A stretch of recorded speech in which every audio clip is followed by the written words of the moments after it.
Welcome to Vikings Training Camp Live, presented by Verizon. I'm your host, Gabe Henderson, and as always, I'm joined by team reporter Eric Smith. And Eric, day 4 of practice just wrapped up, day 2 of full pads. The intensity was there. I feel like every day keeps building up, but what was your take from practice today? Yeah, it's intense, and that's good. It's camp is starting to feel like camp, sure. And it was kind of a weird ramp-up period, right, with strength and conditioning and non-padded practices. But day 2 of pads now, and you can feel, as Gabe said, the intensity is picking up. It was hot out there today. Guys are sweating, putting in the work, and that kind of reflected in the atmosphere and the vibe as well. Guys are getting after it, and camp is getting underway. Camp is underway, and we're here now, and 3 observations is on deck. First observation, we all know the chef is prepping, but what was your take on seeing Dalvin Cook today? Yeah, he was out there and he was involved, and that's something we hadn't really seen in the first few practices. So, in Monday's practice in pads, he was out there and Dalvin was in pads, but he wasn't really doing much with the team. But today, it was a change of tone a little bit. He got out there with the first team, and, he took a couple of handoffs, he took a screen pass, and, it wasn't a heavy workload, but he was more involved than he has been. And, he doesn't need to be a guy getting a bunch of reps in practice right now. The Vikings have Alexander Madison and Mike Boone to kind of carry that load, but just work him in, make sure he gets ready for week 1, and he was a Pro Bowler last year. He's going to be just fine. You talk about being involved in the screen game. There were a few plays in practices early on during 7-on-7 where we saw Dalvin Cook, getting option routes. You knew the ball was coming to him. So how important do you think that was to get him involved early in the pass game? Yeah, Dalvin has mentioned this before, and he showed it last year. He has versatility, and that's what makes him a playmaker. And he had talked about it last week. He wants to catch 50 to 75 passes this year. He caught 50 passes last year, and he's a key part of the Vikings' entire offense, not just the running game. We know that he's going to run the ball a lot. And we know he can run the ball, but screen passes, like you said, swing passes out in the flat. He's very versatile, and he showed that today in practice. 6th overall for a running back last year in receiving yards, but he can't do that unless his offensive line blocks for him. What was your second observation from practice today?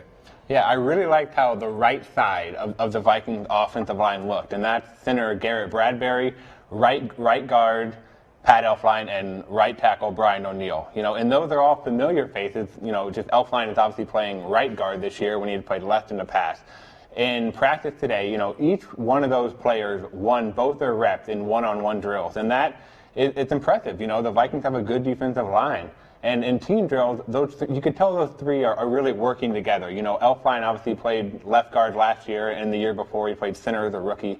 But if the right side of the Vikings offensive line can gel and come together, that's going to help the Vikings offense kind of get more up to speed quickly here as it kind of camp goes on.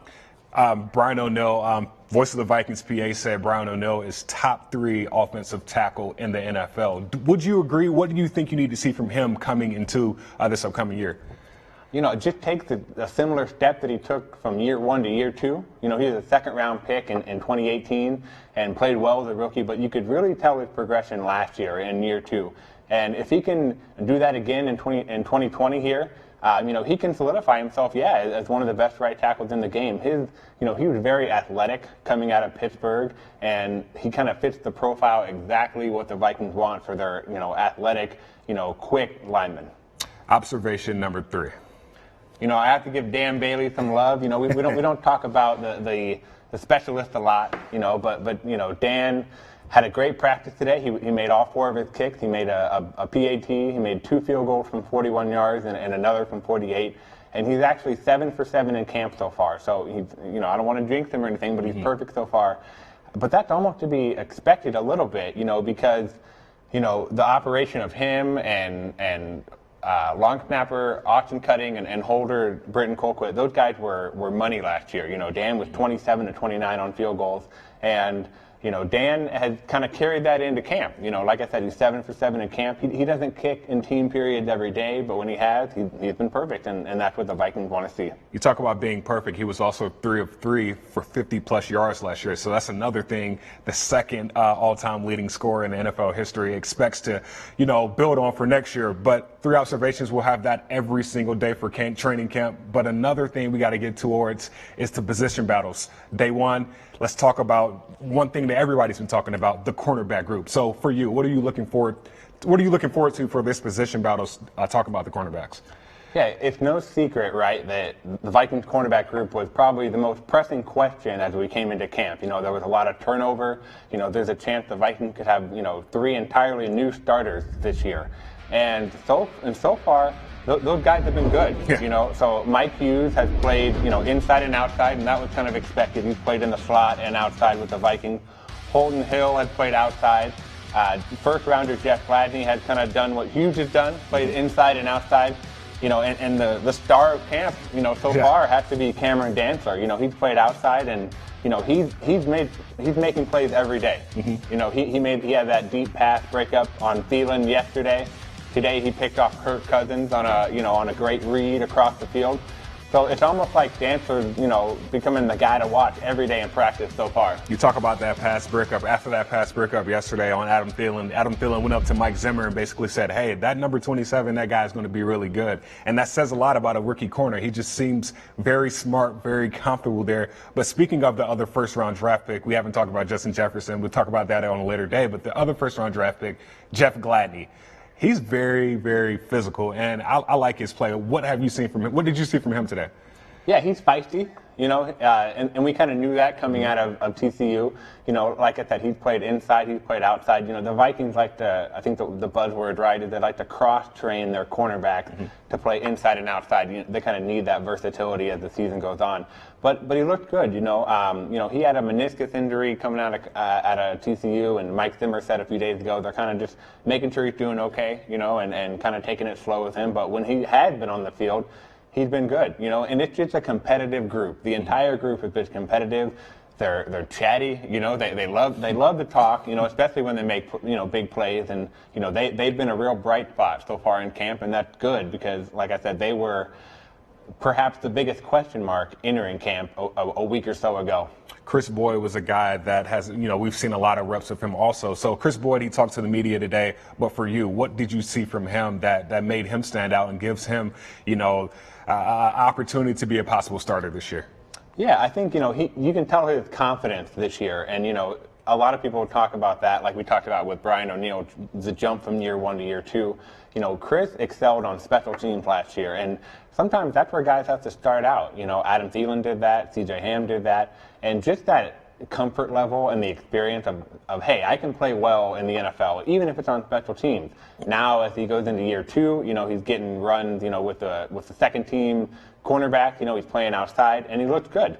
So he's in that mix too. Like I said, it's a bunch of guys right now who are just kind of fighting for roster spots and playing time.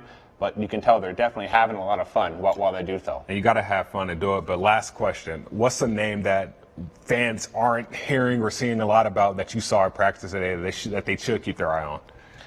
I got to go back to Dantzler. I mean, he's making plays left and right, and he was a third-round pick of the Vikings out of Mississippi State, and he didn't run well at the combine, and that kind of hurt his draft stock a little bit. But he's been good in camp. I don't want to say he looks like a first-round guy, but he's been good, and he's been better than probably most people expected. He's drawn some national buzz. And he's the guy to watch, but he's got to keep doing it. Right. That's what Andre Patterson said today about all the young cornerbacks, right? They need to be consistent with it. It's fine to make plays one day, but in the NFL, you got to make plays every day. Consistency is key. And speaking of Dantzler, he's a guy 6'2" with that frame. I give him a chance. I give him, a good possibility to break up a pass on any of those 50-50 balls. And he's, like I said, Adam Thielen yesterday at practice, that was just another way of us seeing that, hey, this guy can actually come out here and ball. So it's key. It's fun to have certain cornerbacks like that can come out and, make a name, make a statement, because we know that Vikings fans are going to be dependent on them a lot and depending on us each day to bring them coverage. So, guys, make sure you stay tuned to Vikings.com and following us on all of our social media platforms for all highlights and all camp news. We'll have highlights, we'll have one-on-ones, we'll have Eric's 3 observations sponsored by Minnesota. I can't think of the eye clinic. So now that we have things coming in place, I think it's going to be fun to get camp going and talk about it. So, guys, make sure you stay tuned every day right here. So, for Eric Smith, for Candace Anderson, I'm Gabe Henderson, and this is the Vikings Training Camp Live presented by Verizon.